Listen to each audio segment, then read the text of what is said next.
All right, good evening, everybody. My name is Colin, one of the band directors here at Lakota West.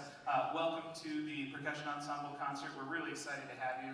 This was the very first thing that went away last year. I just talked to some alums, and we had a practice what turned out to be the last day of real school. And it was the very first time we'd gone through their large piece. We could barely get through it. We had 5 weeks left to fix it from then, so it's very surreal to be here now. So we have even more kids involved this year. We've opened it up to symphonic band and concert band and 8th graders and freshman band. Skipped my band there. But we're thrilled to have lots of kids playing, lots of kids involved, playing different instruments, getting lots of experience.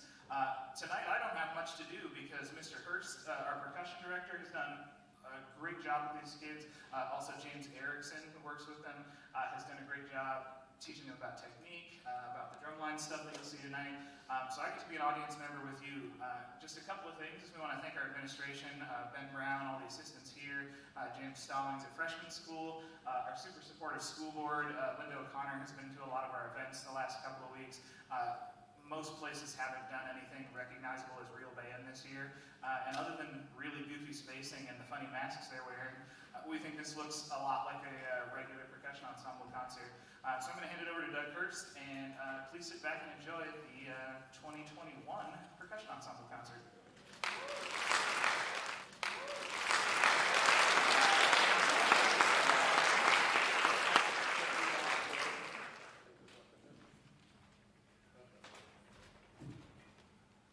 All right, welcome everybody. Can you hear me? Yeah. I'm sure I can hear myself. Okay, again, welcome, and I appreciate that.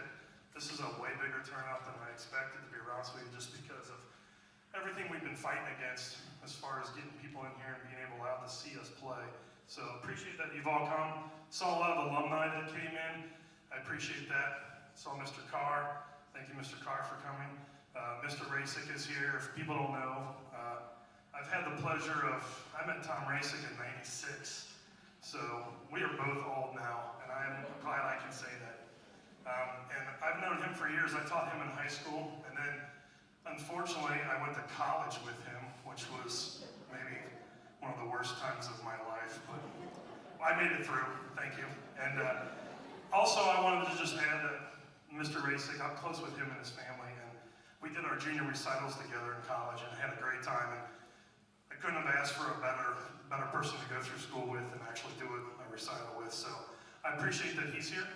Appreciate that, because hopefully I'm continuing some traditions that he set here in the past. So without further ado, I could talk forever because I'm gifted that way. Probably I learned that from racing.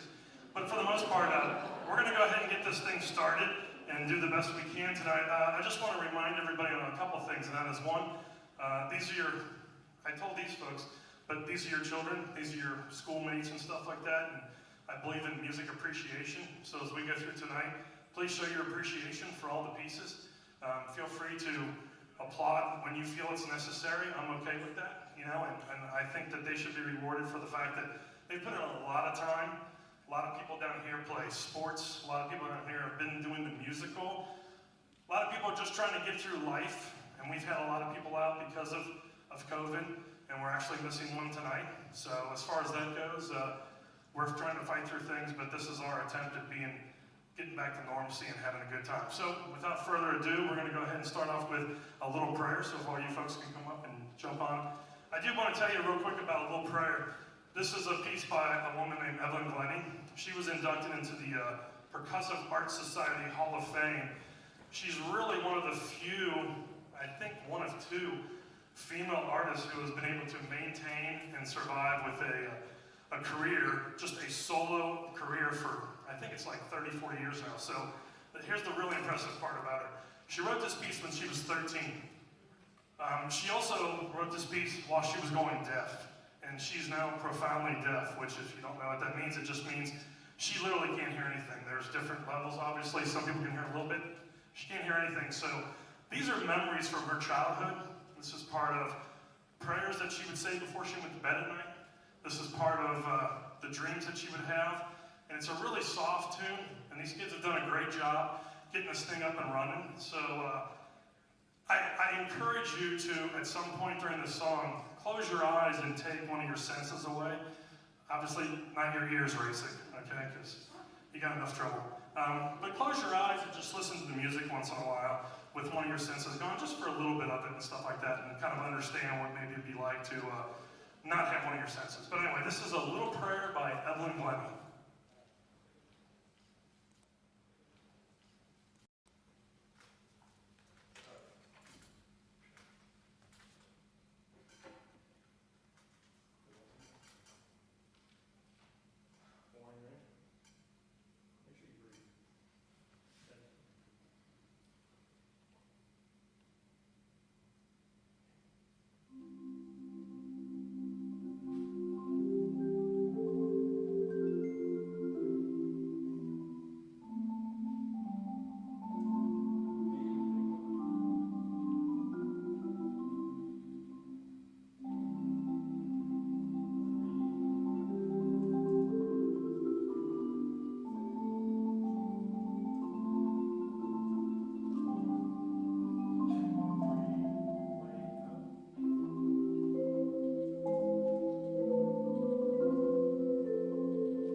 All right, I just wanted to say one thing about that piece, because it's actually a really pretty piece.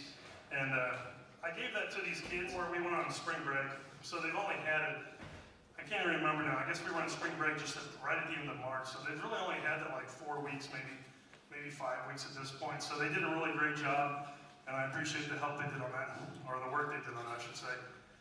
This next piece up is called Forsynthian Spring. And this piece was actually simply, Christopher Norton wrote it. He wrote it because he saw the bright yellow blooms on the bush that was outside of his office every day. And like literally was just like, oh, this is so pretty, I'm gonna write a piece about this. And he actually dedicated it to his daughter, but I didn't want to give you a ton of background on that. What I do want to give you a ton of background on is the gentleman who's about to play this piece, Alex Merk, is ridiculously talented, and this is a really hard piece. If Racing or I were playing this, we'd still be in college, and we'd be like sweating it out, getting yelled at probably every day. So for him to be able to play this in high school, it's a very challenging piece. I think Mr. Racing may have helped him with some of this, so if he did, you guys can congratulate him later, because I have nothing to do with this, just this really talented kid. and that really talented teacher have gotten through this piece. So I'm going to introduce Alex. So Alex, you want to come on out here? All right. Come on out here.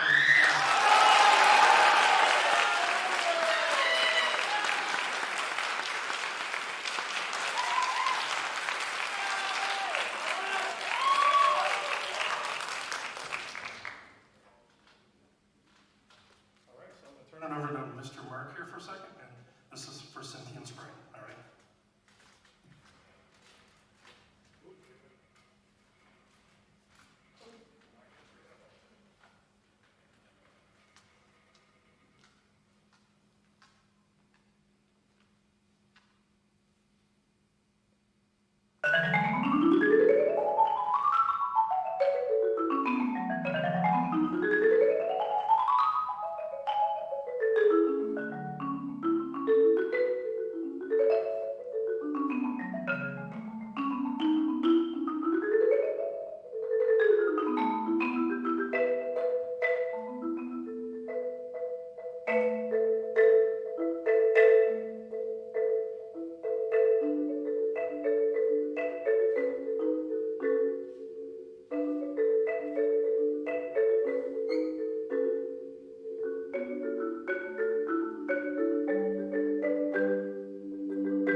you guys can tell from that he does not disappoint.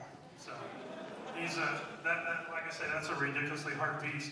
If you couldn't tell, there were parts where he's playing like octaves in his hand, and that's already hard enough, let alone the stuff he's doing with the other hand. So he did a great job with that piece, and I was really glad that he got to bring his talents here, because another thing that kind of gets lost in the mix and lost in the flow of things was just the fact that seniors aren't getting maybe to perform with certain groups and do certain things that they've been allowed to do in the past. So I'm glad that we were able to offer him a chance to display his talents, and you guys get a chance to see it. So that's a beautiful piece. I'm glad he got to play.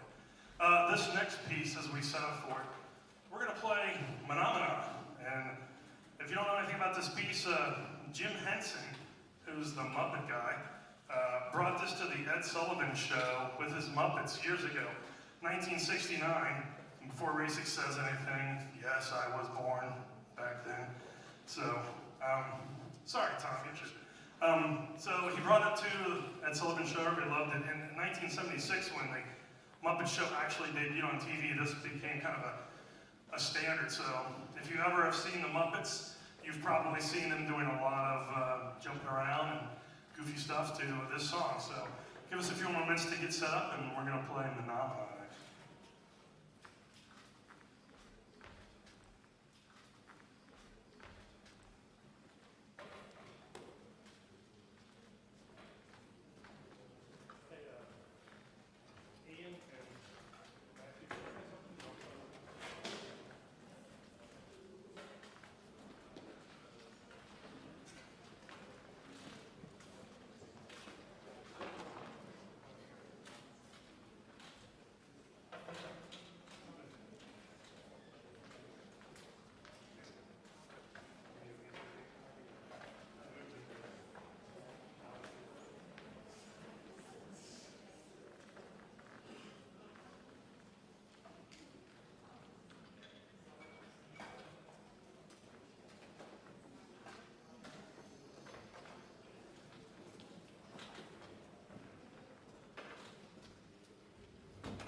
One more thing about this piece, come help us on this piece. So, playing trumpet tonight on a solo will be Gabe.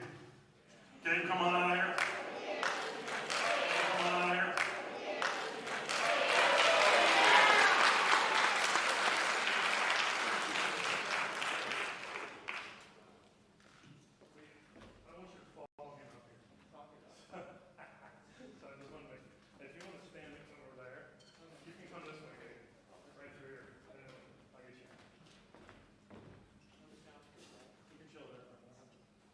So anyway, we got Gabe to play this trumpet solo for us, so try to stay on the side here and be a little less obtrusive than being in the center, and let these folks kind of go with it, and you'll get to hear Gabe at the end and stuff like that. But again, this is Mah-Na.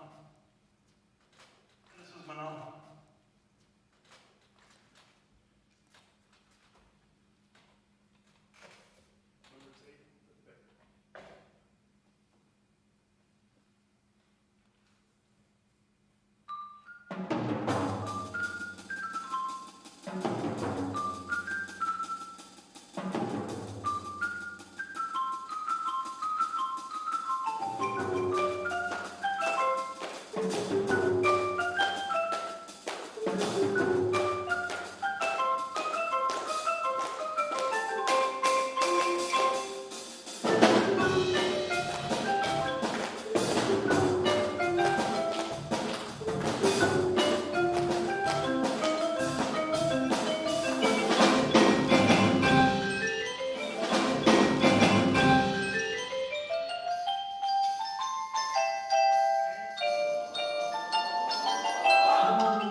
Okay, so the nice thing about percussion is you may not always come out of here singing a cool melody, a lot of different stuff. So the next thing we want to do is we're going to give you a little bit of a preview of some of the kids who have been coming in. A lot of these folks over here, we got a lot of 8th graders here today who have been coming in, working hard, getting ready for a marching band next year, besides our 9th graders, 10th graders, and 11th graders. So as far as that goes, we want to give them a chance to play and show what they can do. So we're going to do that as soon as they figure this out. Hey, see where the drums are? Hey, see where the drums are? Put the stand where the drums are. You guys move the stand no matter what. Roll. Yeah. No. Stand goes here. Drum goes on the stand. You guys have 30 more seconds to figure that out.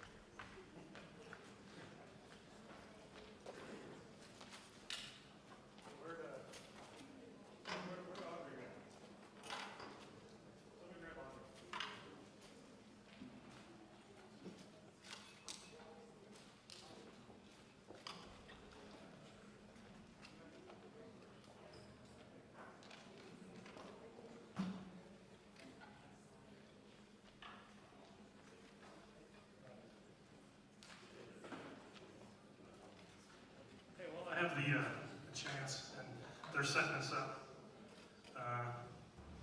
They're close. Okay. Not our leadership team, but our section leaders for next year, and make sure that you know who they are. So, the section leader for the percussion section next year is Lynn Wynn.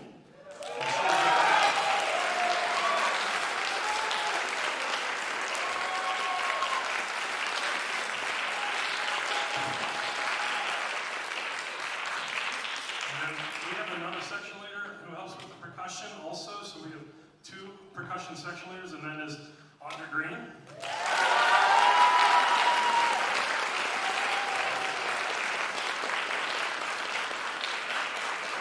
And then, just to make it a female sweep, helping out with the bass drums will be Mia. What's your last name? Mia Embry.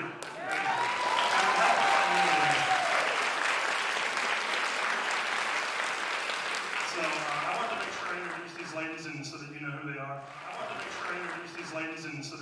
are.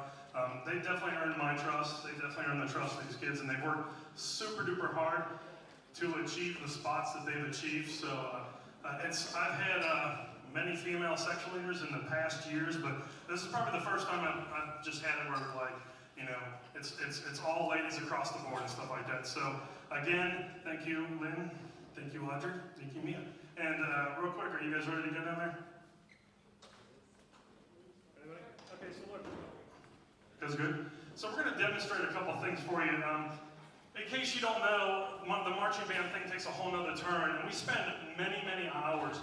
And in fact, what you're going to see is just a small snippet. But trust me when I say it took us many hours to get to this point. And we're still working on things. So this is a preview. The auditions for marching band are actually next week. So these kids don't know what drums are going to be on yet and what they're going to be doing, but this is kind of what they're going to try for. So we're going to demonstrate our 8 on a hand exercise, which is called 8-8-16, and we're just going to play the first 8 bars of that. So without further ado, Lynn, you can take me through that.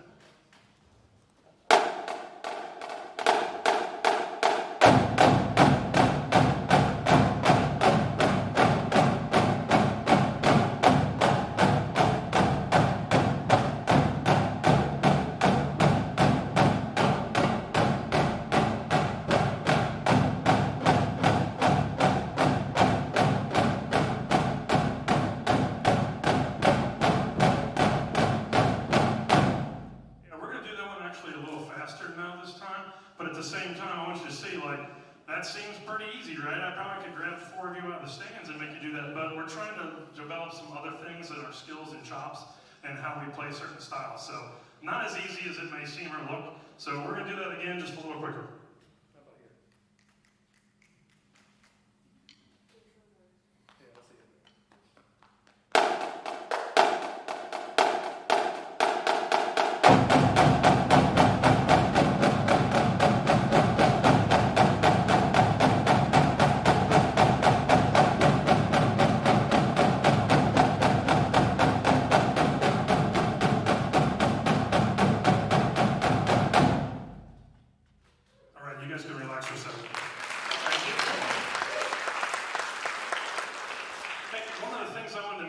was most of these folks over here in the bass drum section, these are all our new kids. So if you're an 8th grader and you're in this section, raise your hand.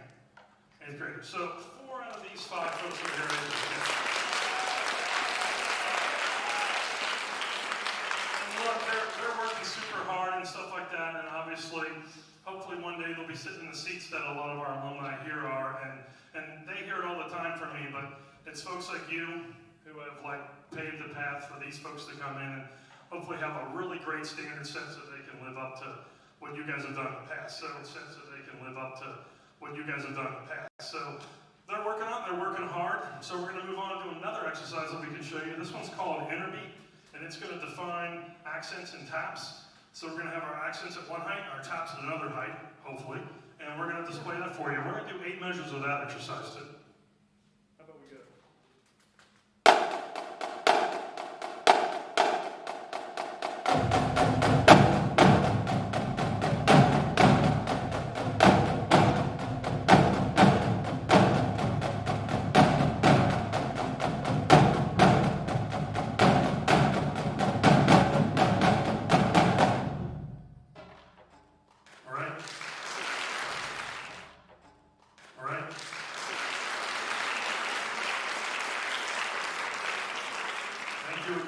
Again, that's harder than it looks and stuff, and I hope that's the case in many situations where they're starting to make it look a lot easier and stuff like that. So that's one of the things that we work on a lot, is defining the difference between accents and taps, obviously, to make those inflections in the music that make the music what it is. So the last thing we're going to do for you is an exercise that kind of displays more of our legato stroke like we kind of did earlier with the first exercise, and this one's called stick control, and we're only doing 4 measures of this one.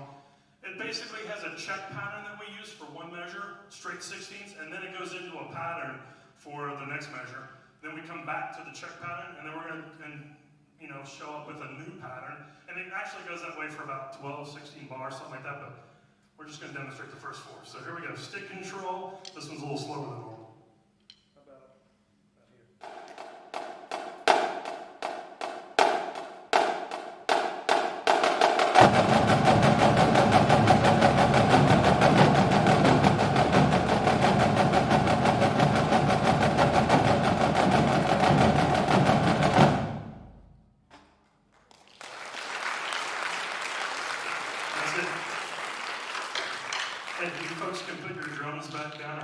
For a second. I do want to mention, hey, all the trash can guys, you guys can come out because you're next, so start weeding them way out here. Again, we're not really close to the marching band yet, but again, the auditions are next week.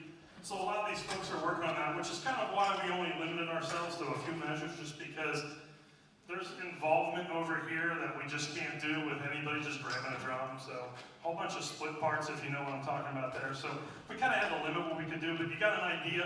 And we wanted to display this because last year was just really tough. I mean, we've been wearing the mask forever. We weren't sure if it was going to be a season. I know you've heard all this blah, blah, blah ad nauseum for forever, but the idea is, we feel like we didn't have any of this last year. I met almost every one of these kids. I met every one of these kids last year for the first time on May 15th through Zoom. And it was an audition over Zoom.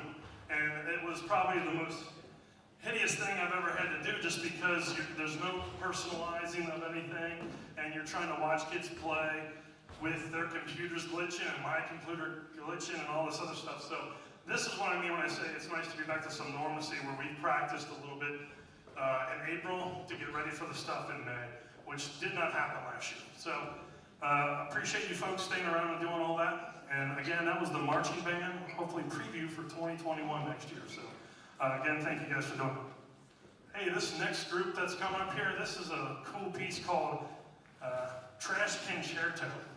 Cool, nice play on the word of Can-Certo. So Trash Can-Certo, and just to give you a quick history, the whole trash can thing probably really started late 1700s back in Trinidad and Tobago. Everybody knows them as far as steel pans go. Well, there were rules back in the day about being able to drum in those countries. And so, them playing on garbage cans and old oil drums was not considered traditional drumming. So that started up in those countries. And they started doing this. If you don't know, pan bands are huge nowadays, and they have huge festivals in Trinidad and Tobago to play those things. So this is an excerpt that I can't remember who did it, so I'm not going to beat my brain to figure it out. I think it was Dan Moore put this together, and this is called Can-Certo, and it's basically playing off of all the years and years and years of just doing things that he has seen through his travels, and he went to Trinidad and Tobago many times. So I'm going to turn it over to these guys. Are we waiting for Nate? These guys. Are we waiting for Nate?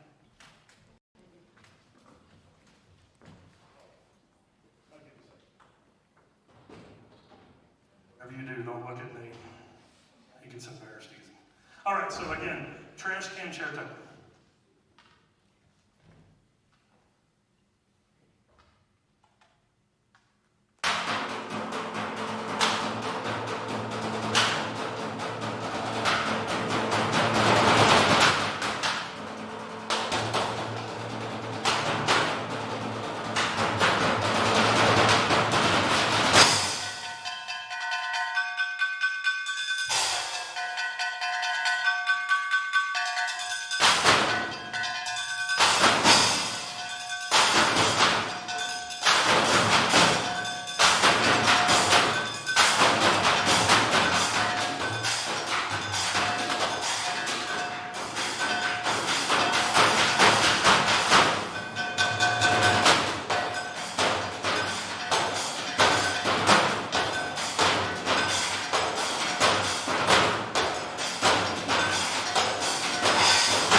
seconds about the fact that I wanted to give my appreciation, or show my appreciation, I should say, to Mr. Carr and Mr. Celek, just for asking me to come back and work here. I worked here years ago, before racing was here, and then had the opportunity to come back. And I've worked at many schools, but it's a really honor to get to work with these kids who are really talented, because I did nothing.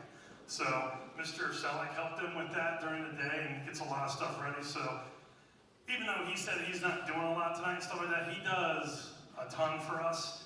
And please, Mr. Celek, I don't know where you went to, but stand up or raise your hand. There you go. He's back there in the back. Please give him a round of applause for helping us.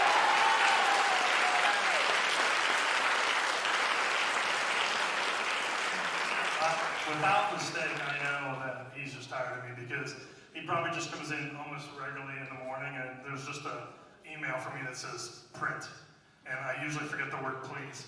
So he prints a bunch of stuff for us. He makes all these arrangements for us, besides the fact that he orders all the pieces, gets all the equipment, does a bunch of things for us. So I just didn't want what he does to go, you know, under the carpet and stuff like that, because there's no way we're doing this without him, and there's no way we're doing it without the support of Mr. Carr and stuff like that, which Mr. Carr did nothing, just so you know. But he is here tonight. We usually look for Mr. Carr for like financial support and stuff like that. All right. So as far as that goes, no, those guys are very helpful, and like I said, we can't do what we do without the support of them, and without the support of the Upbeat Club. So if there's any Upbeat Club members here and stuff like that, like, again, you're looking at tens of thousands of dollars worth of equipment that have been bought over the years, just in drums, you know, electronic equipment, drum sets, marimbas, all that stuff. So again, we can't do that by ourselves. I surely didn't raise that kind of money, so we want to thank them too. This next piece, I got to give you a little quick background on this. This is called Mercury Rising, and about 5:30, Alex Merk got a call from me to ask if he could fill in for the kid who can't make it tonight because he's sick. So literally, we just ran through this piece about, I don't know, maybe 6:15-ish or so, 6:30, and he played it for the first time sight reading. So we have a new person playing on this piece. So, but he's awesome. So we're really gifted to have him here and be helping out. But I at least wanted to give you a heads up and stuff like that, not because I want you standing the whole time, but just because he's a really incredible player and has already stepped up and filled a void for us tonight. So we're going to finish set up this piece, then next up will be Mercury Rising. Finish set up this piece, then next up will be Mercury Rising.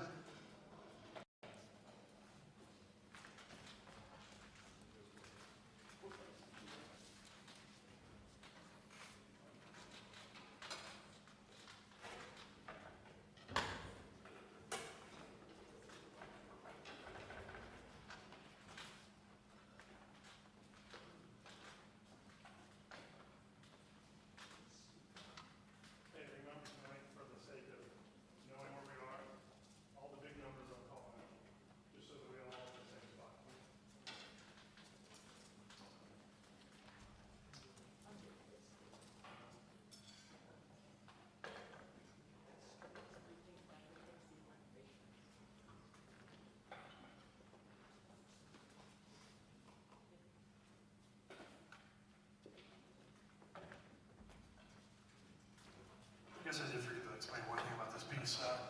Different from some of the other ones we just did, we have a front row of keyboards that has a melody that gets passed around from marimba over to the xylophone and bells, all the way over to the vibes. And then at another point, there's ostinatos and other rhythmic things that are going on in the second row in the percussion, and that also gets passed around so that everybody kind of gets their turn going through there. There's kind of a big crescendo, really peaks and valleys. As far as we start off slow, it builds, then we're going to do a lot of the passing around the percussion, and you'll kind of see what's going on. I'll try to disturb you, but I'm going to yell out a lot of the numbers just to make sure that we're on pace tonight with where we're supposed to be and accommodate everybody. So again, this is Mercury Rising.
Again, I just want to say that piece kind of just didn't get a chance to rehearse with everybody for a long time, and then what you just witnessed there, that's ridiculous. I can't say enough about that. If I could do that, I would have done it myself. So just to let you know how talented Alan's really talented, and so is Alex. So they're both super talented guys. There's a lot of people who fill in on that piece with us, like Josh played timpani, Nate was playing toms and stuff like that. So we filled in some other great percussionists too to help us fill in. But like I say, he's had that piece since about 6 o'clock tonight. So that's a remarkable job. So again, that was Mercury Rising. This next piece that we're going to do here involves two of the best players that I've been able to witness in high school, other than myself and Tom Racing. And that was Nate and Alex. And they're going to do a piece called Tricks of the Trade.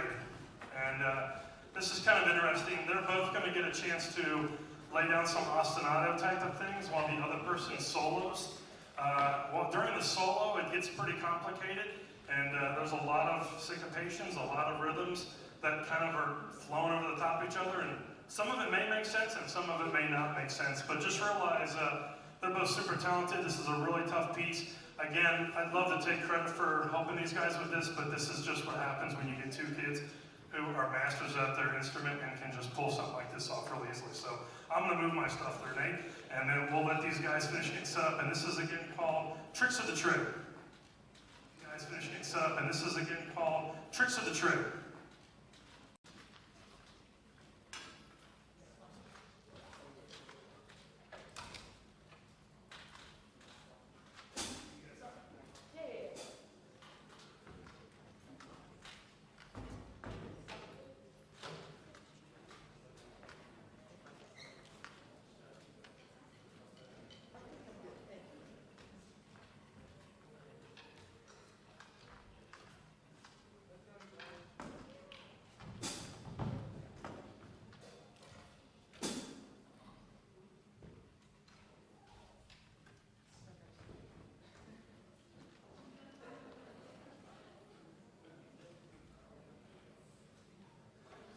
Alex has had enough. He said he quits. So we're just going to end it here for the night. Thank you all for coming.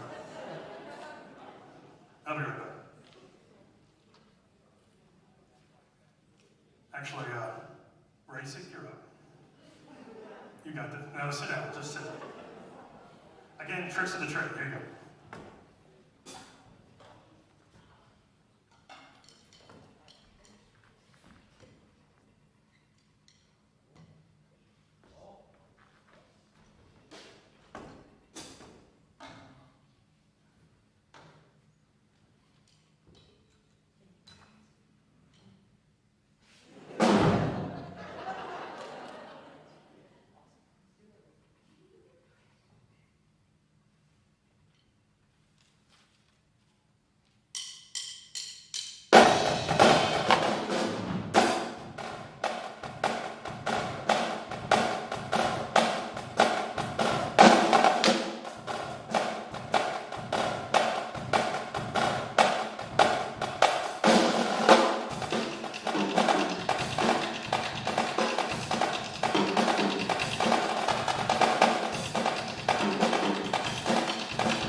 my notes in the back, I forgot to mention I taught them that lick for lick. So I will take all the credit for that one. So now again, this is what happens when you have two ridiculously talented people who can come together, put something together, and make that happen kind of behind the scenes. They did it all, and I really just had them come in, maybe like 2 or 3 rehearsals, and just said, show me what you got, and maybe gave them a couple of tips here and there and stuff like that, but that was about it. So I know I've Nate, you can stay here for a second. I know I spoke a lot about Alex tonight because he had a solo, but I did want to speak about Nate too, because these are 2 guys, and Nate's the other one where I'm not sure what we're going to do when these guys move on and stuff like that. They're just, again, they're the kind of talent that doesn't come around very often. For those of you who don't know, like Nate's snare drum chops are really impressive, and he actually you signed already this past weekend or whatever? So he just signed his contract for Carolina Crown for this past year.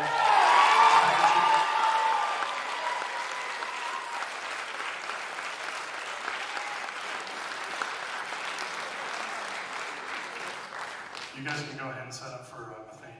So again, I just wanted to acknowledge the fact that that's a big thing. Drum Corps International is a huge thing that you'll get to see him if you go to certain shows over the summer. If not, there's all kinds of things you can do. Go on the website, go on the fan network, and watch shows and stuff like that. So I wanted to congratulate him on a really huge achievement like that and stuff like that, because it's an activity that I've been part of for years, and you know, many of our other directors through the years have been a part of it too, and it is a big achievement. I wanted to make sure that he gets acknowledged for that, because both these guys, like I say, they're those kind of guys that come along every once in a while, and we're really glad to have them, and we're going to be really sad to see them go. So again, that was Tricks of the Trade by Nate and Alex.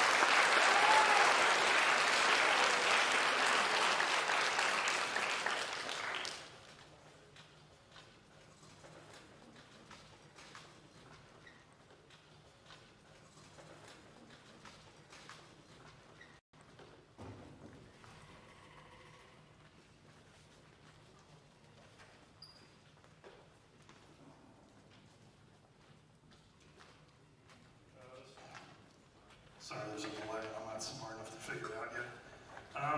This next piece we're doing is a piece by Metheny. It's called Metheny Dream. I believe it was done maybe a few years ago. Maybe some guys like Nick Linder or somebody might remember doing it. Josh, I don't know if you guys were here when that was done. But we're just going to let them go because they've worked super duper hard. Just to give you a little history there, Metheny is an American guitar jazz player and composer. This piece we're about to do is from 2 pieces of his called Letters from Home and another piece called First Circle. Letters from Home is going to start off nice and slow, kind of like the first song we did tonight with a little prayer, and it will kind of have some up and down. There's a little bit of a solo from the Vibes, and that's by Audrey Green.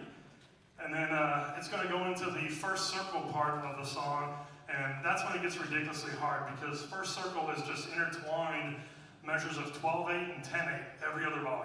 So it just goes 12/8, 10/8 the whole way through. The groupings of 2 and 3 constantly change, besides the fact that he brings in over the top of that from the metallics in the back, kind of like what comes in as a polyrhythm over the top of it. So if you're trying to follow along with all this stuff, then you start hearing something else coming out, and it's kind of crazy. Just put that anywhere. That's great. Thanks. So anyway, you'll get to hear these complex meters, and it really makes it challenging. We did this really slow.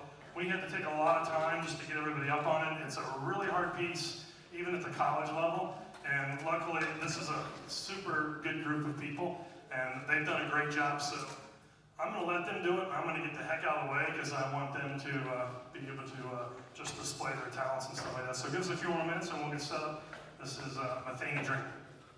And stuff like that. So give us a few more minutes and we'll get set up. This is Metheny Dream.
we finish getting set up, I did want to mention one more thing, and that is, besides the fact that the vibe part is super hard, this marimba part, this is where the main melody is in almost the whole song, and yet this marimba part is ridiculous. So what these guys are doing over here is very challenging, and it's like the background guitar part for the Metheny plays. Besides the fact that you got the metallics and the percussion going like here, no pressure there, Matthew, but you got to check out the timpani part sometime because it involves a lot of pedaling that many college kids would have a tough time with. So again, when I say this is a challenging piece, it's not like, oh, this is really hard and there's something you can relax. There's nothing in here in this piece, this ensemble that you can relax with. So you guys about ready back there? Good. Then we're going to do Metheny Dream.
Metheny fan, and I've been wanting to do either an arrangement of First Circle for years or just play something by him. So I was really glad when I saw that piece, and whether we had done it here or not before, I'm like, I gotta do that. It's just one of those cool pieces that's on there. The next piece up, if you look in your program, shockingly features Alex Merk. And this piece is called Xylophonia. This is a ragtime piece. And this is pretty cool. The big syncopated, medley part is played by the xylophone. A lot of the stuff occurring in the right hand. This is followed by a bass line that's being played by Matthew Audie on this piece. And we also have a marimba band accompaniment in the back with marimba 1, 2, and 3. So 5 players total. And again, this is a ragtime piece that was made. I don't know if this particular piece was made famous by him, but there's a gentleman out there named Bob Becker. He plays for a group called Nexus. It's a fantastic percussion group. He's a fantastic player. A lot of the mallets we use are actually just called Becker Blues. So if the mallet's named after you, you're probably big stuff. So you guys all got your Tom Racing mallets out? Good, here we go. So Tom, I got you. So anyway, Bob Becker wrote this piece and has performed it with Nexus, and it's a really challenging piece. And these folks have been working super hard on it. And we'll give them a few more seconds and they'll be ready to roll for you.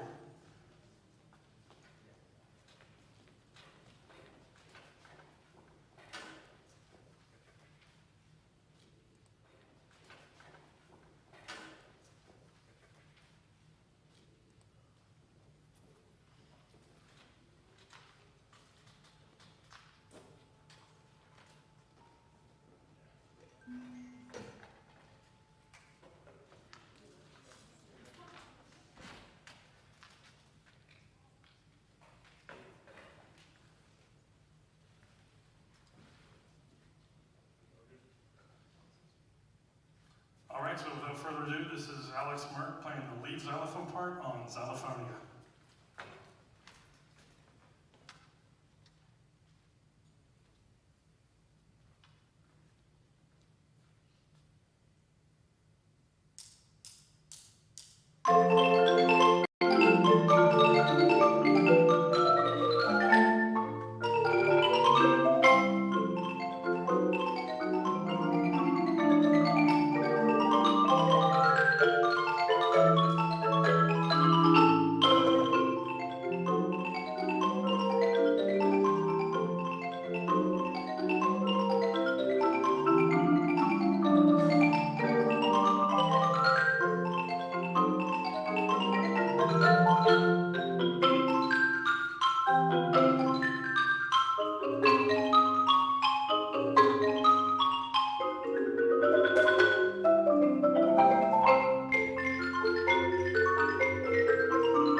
Okay, so we're just about done here. This is the last piece coming up.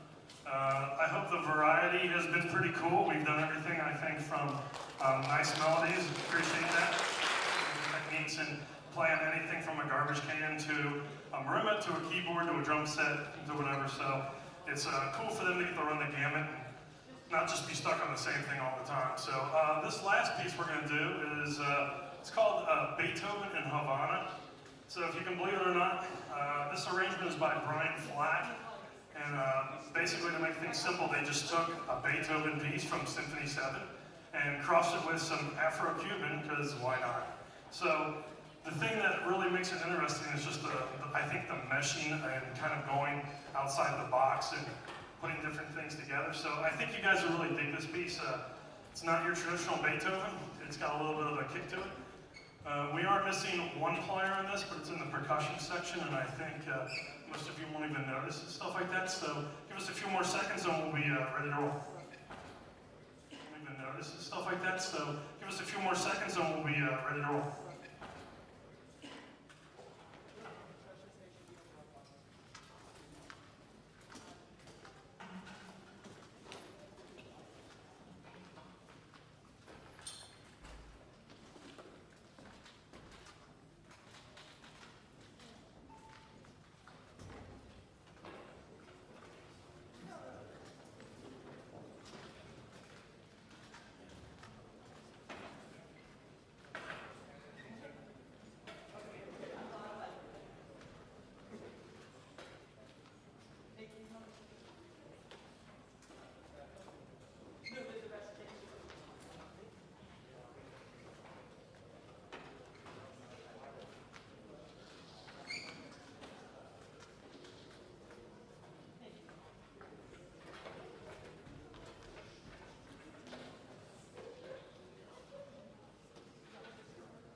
I guess I'll just point out a couple more things on this piece.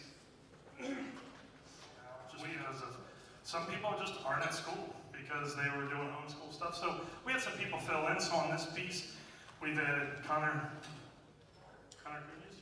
Is that right? Connor? Okay. I always mispronounce the last name, so Connor's playing. And then as much as possible, we've already stolen Gabe. Now we've got Elliot back here playing bass, because we need somebody laying down the bass for us. And then if we didn't stop there, we had to go into deeper into the band section. And now we've got Amani Armstrong, who's playing the congas. So,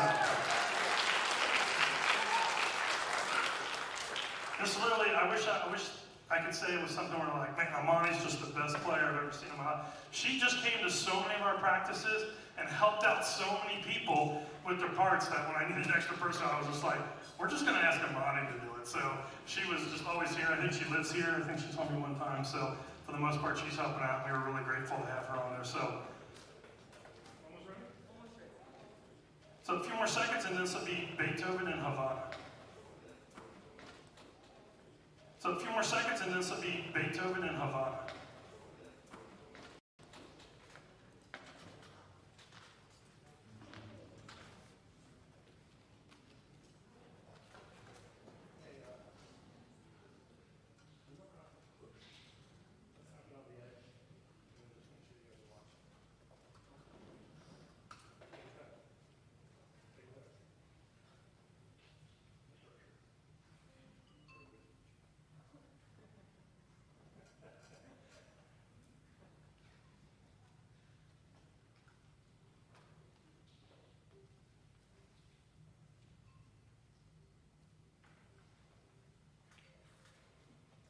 All right, we're just about ready to go. I don't know if you guys, this is pretty cool actually. All these banners on the wall have nothing to do with us, but it's kind of cool because the 1920s is our ragtime stuff, and then we've got some stuff from the 40s that we played on one of the pieces, and then now we're going to get into some 80s and 70s and 90s stuff. So I didn't work that out, but I just kind of noticed it and thought it was pretty cool. So anyway, we're all good, right, everybody? Here we go. This is Beethoven and Havana. This is our last piece, so thank you all for coming, and we'll hopefully end strong with this.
your appreciation. Thank you for coming.